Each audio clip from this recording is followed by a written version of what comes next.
다 같이 사도신경하심으로 구역 및 셀 모임을 시작하겠습니다. 나는 전능하신 아버지 하나님, 천지의 창조주를 믿습니다. 나는 그의 유일하신 아들, 우리 주 예수 그리스도를 믿습니다. 그는 성령으로 잉태되어 동정녀 마리아에게서 나시고 본디오 빌라도에게 고난을 받아 십자가에 못 박혀 죽으시고 장사된 지 사흘 만에 죽은 자 가운데서 다시 살아나셨으며 하늘에 오르시어 전능하신 아버지 하나님 우편에 앉아 계시다가 거기로부터 살아있는 자와 죽은 자를 심판하러 오십니다. 나는 성령을 믿으며 거룩한 공교회와 성도의 교제와 죄를 용서받는 것과 몸의 부활과 영생을 믿습니다. 아멘. 우리 다 함께 찬송가 270장을 찬양하시겠습니다.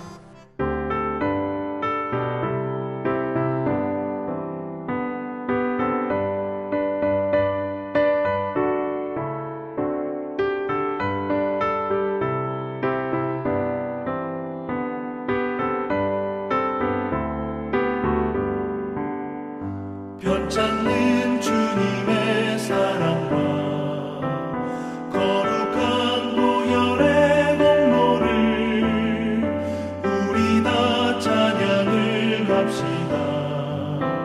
주님을 만나볼 때까지 예수는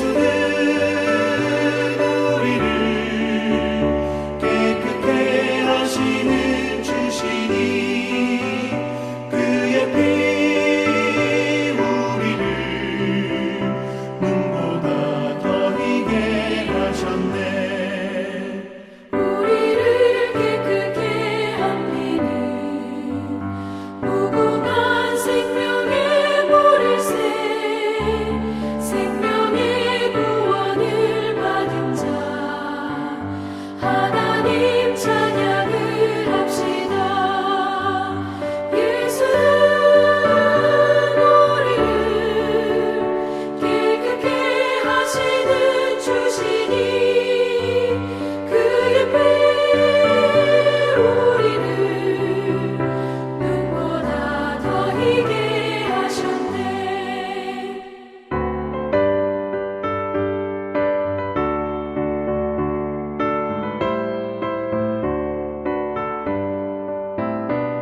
주님의 거룩한 보혈을 날마다 입으로 간증해 담대히 싸우며 나가세.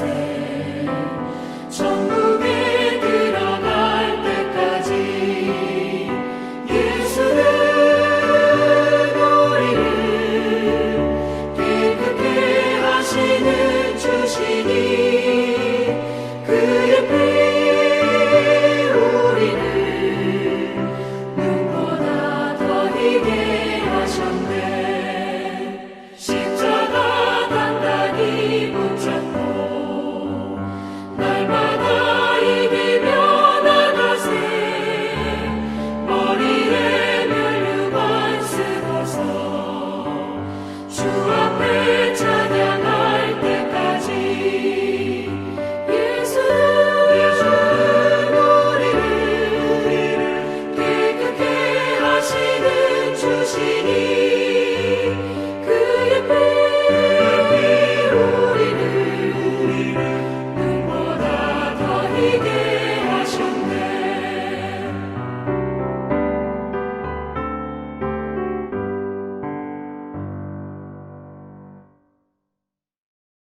오늘 우리에게 주신 하나님의 말씀은 로마서 13장 8절에서 10절 말씀입니다.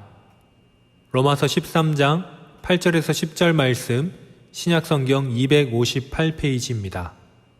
피차 사랑의 빛 외에는 아무에게든지 아무 빛도 지지 말라.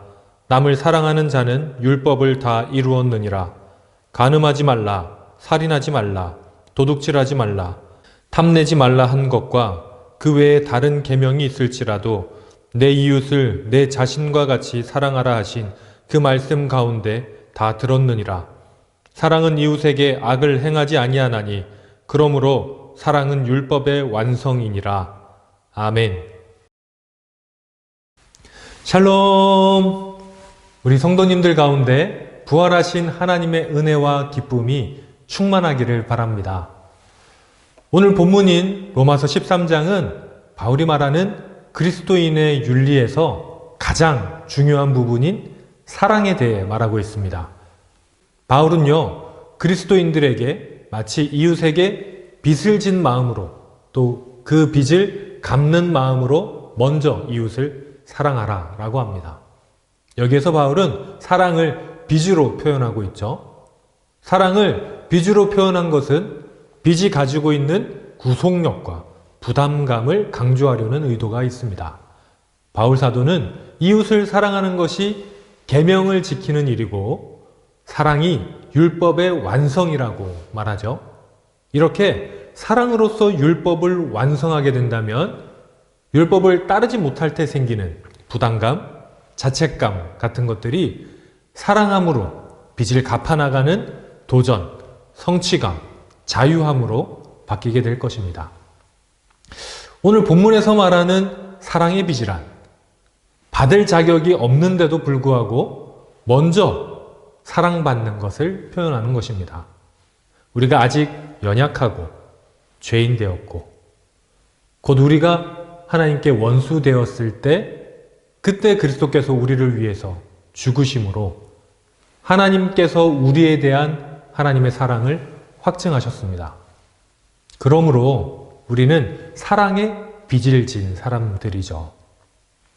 우리가 이 빚을 갚는 방법은요, 이웃을 나 자신처럼 사랑함으로써 피차 사랑의 빚을 지는 것입니다. 사랑을 받기만 하고 사랑을 하지 않는다면 빚이 늘어가기만 할 뿐이겠죠. 결국은 그저 자책감, 부담감 같은 이런 빚의 찌꺼기들의 노예가 될 뿐입니다. 사랑의 빚을 갚기 위해서는 내가 더 사랑을 해야겠죠. 그럴 때 하나님의 율법이 완성이 될 것입니다. 간음하지 말라, 살인하지 말라, 도둑질하지 말라, 탐내지 말라는 이 율법 준수는요, 보통 무엇을 하지 않음으로써 이루어집니다. 수많은 계명대로 무엇을 안 하기 위해서 우리는 본성을 거슬러야 하고 그로 인해서 이런 갈등이 수시로 일어나죠. 율법이 완성되지 못했을 때는 결국 율법은 해답을 주지 못합니다. 하지만 바울은 단 한 가지만 이야기합니다. 사랑하라. 요한복음 21장에서요. 부활하신 예수님께서 디베랴 호수에서 베드로에게 묻습니다. 내가 나를 사랑하느냐? 베드로는 내가 주님을 사랑하는 줄을 주님께서 아시나이다 라고 대답을 하죠. 예수님을 부인하고 외면했지만 우리 부활하신 예수님의 참 사랑에 베드로는 사로잡히게 되었습니다. 그 후에 베드로는요, 사랑이 허다한 죄를 덮는다라고 고백을 합니다. 우리는 이제 매일 스스로에게 물어야 됩니다. 내가 나와 이웃 모두를 사랑하고 있는지. 그 물음에 응답하는 삶을 통해서 율법의 완성이 우리 안에서 이루어져 갈 것입니다. 문명의 충돌, 가족은 그렇게 태어납니다 라는 카피의 모 건설회사 광고를 보면요, 결혼한 지 한 4년 된 부부가 일상에서 아주 수도 없이 충돌합니다. 하지만 그 광고 말미에 아내는 좋은 것을 보면 제일 먼저 남편이 생각나고요, 남편도 맛있는 것을 먹을 때 아내와 같이 먹고 싶다고 하죠. 부부가 아무리 많은 서약과 약속을 한다고 해도 사실 이 충돌은 사라지지 않을 겁니다. 하지만 부부가 서로 사랑을 확인할 때, 다른 말로는 피차 사랑의 빚을 질 때 충돌은요, 사라지거나 점차 줄어들 것입니다. 이렇게 이미 하나님께 사랑의 빚을 지고 있는 우리는요, 이제 피차 사랑의 빚을 서로 짐으로써 이 땅에 오신 말씀이신 주님의 뜻을 이루어 가야 합니다. 이번 한 주 동안 서로 사랑의 빚을 짐으로 주님의 뜻을 이루어 가시는 우리 성도님들이 되시기를 주님의 이름으로 축원합니다. 기도하겠습니다. 사랑하는 주님, 주님께서 십자가에 못 박혀 돌아가시고 또 영광 가운데 부활하심으로써 우리에게 다 갚을 수 없는 사랑의 빚을 지어주셨음을 우리가 기억하고 깨닫게 하여 주옵소서. 그리하여 주님이 하셨던 것처럼 우리도 서로에게 사랑의 빚을 짐으로 이 세상에 사랑이 가득 넘치는, 특별히 하나님의 사랑이 가득 넘치게 하는 그 주님의 뜻을 이루어가는 이번 한 주간 될 수 있도록 인도하여 주옵소서. 예수 그리스도의 이름으로 기도합니다. 아멘. 다 같이 주기도문 하심으로 오늘 구역 및 셀 모임을 마치겠습니다. 하늘에 계신 우리 아버지, 아버지의 이름을 거룩하게 하시며 아버지의 나라가 오게 하시며 아버지의 뜻이 하늘에서와 같이 땅에서도 이루어지게 하소서. 오늘 우리에게 일용할 양식을 주시고 우리가 우리에게 잘못한 사람을 용서하여 준 것 같이 우리 죄를 용서하여 주시고 우리를 시험에 빠지지 않게 하시고 악에서 구하소서. 나라와 권능과 영광이 영원히 아버지의 것입니다. 아멘.